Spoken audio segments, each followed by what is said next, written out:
कि जो भारत की नस्लों की गाय है, देसी गाय, ये मानना है कि उसके गोबर में जो पॉजिटिव जीवाणु है वो हजारों गुना ज्यादा है क्रॉस ब्रेड से। आप गोबर से पहचान जाएंगे क्रॉस ब्रेड है या देसी है। देसी गाय के गोबर में रिंग्स बने होंगे।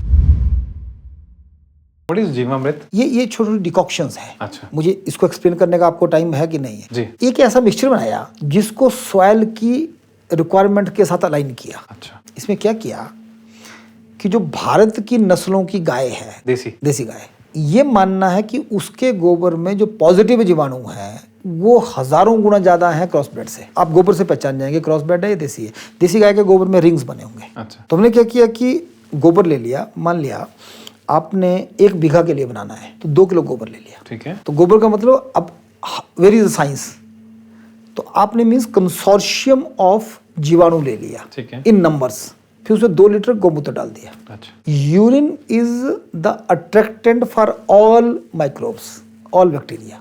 तो इसका मतलब आपने फेवरेबल कंडीशंस बना दी। अब आपने क्या किया, उसमें 200 ग्राम शक्कर डाल दी। अच्छा। अब शक्कर की जगह आप एनी स्वीटनिंग मटेरियल डाल दो, किसी पुराने फल का, कोई सड़ा हुआ फल है उसका मिठास के लिए। उस मिठास से क्या होगा, फर्मेंटेशन स्टार्ट होगी, तो मल्टीप्लिकेशन ऑफ माइक्रोब्स स्टार्ट होगा। 2 से 4, 4 से 16, 16 से 64, 64 से फिर ये ज्योग्राफिकल प्रोग्रेशन में आगे बढ़ेगा। अब आपने उनको बढ़ाना शुरू कर दिया। पहले आपने कंसोर्शियम ले लिया, फिर उसको बढ़ाना शुरू कर दिया। अब जब आपने बढ़ाना शुरू किया तो उसको भूख लगेगी, खाना मांगेगा, तो आपने 200 ग्राम किसी भी दाल का आटा डाल दिया। अच्छा, दाल उस सोर्स ऑफ प्रोटीन हो गया। 2 चीजें समझ। तीसरा क्या किया कि उसी खेत के आसपास के पौधे के नीचे, किसी भी पेड़ के नीचे की मिट्टी मुट्ठी से उठाई और डाल दी। अब उस जमीन में जो माइक्रोब है, जीवाणु है, वो सैकड़ों सालों से है। उसने हाईएस्ट लेवल ऑफ टेम्परेचर भी देख लिया, लोएस्ट भी देख लिया, वेरिंग क्लाइमेटिक कंडीशन भी देख ली।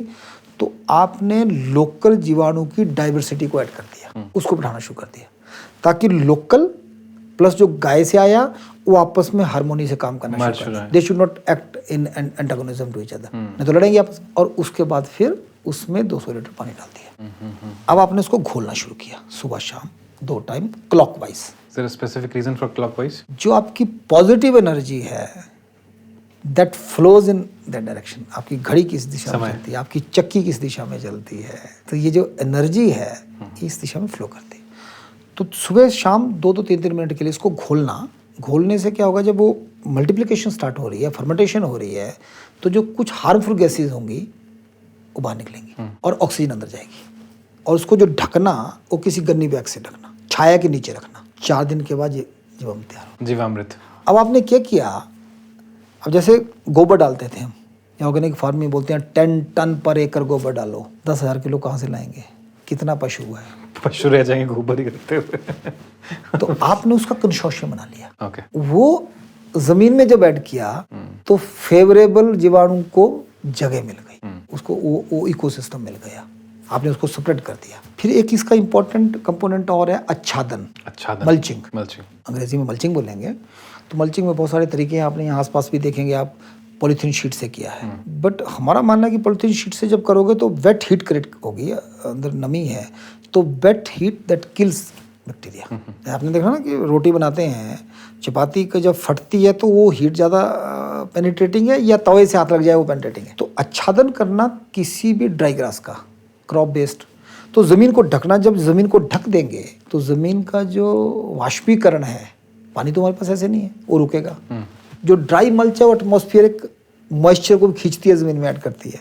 कैंचू और उनको लिए एक फेवरेबल एटमॉस्फेयर मिलता है, नाइट डे टेम्परेचर को मेंटेन करता है, और एंड में ऑर्गेनिक कार्बन के जमीन में जाएगा। ऐसे नेचुरल फार्मिंग काम करती है। तो ये इसके पीछे साइंस भी मैंने बताई। The Himachali podcast.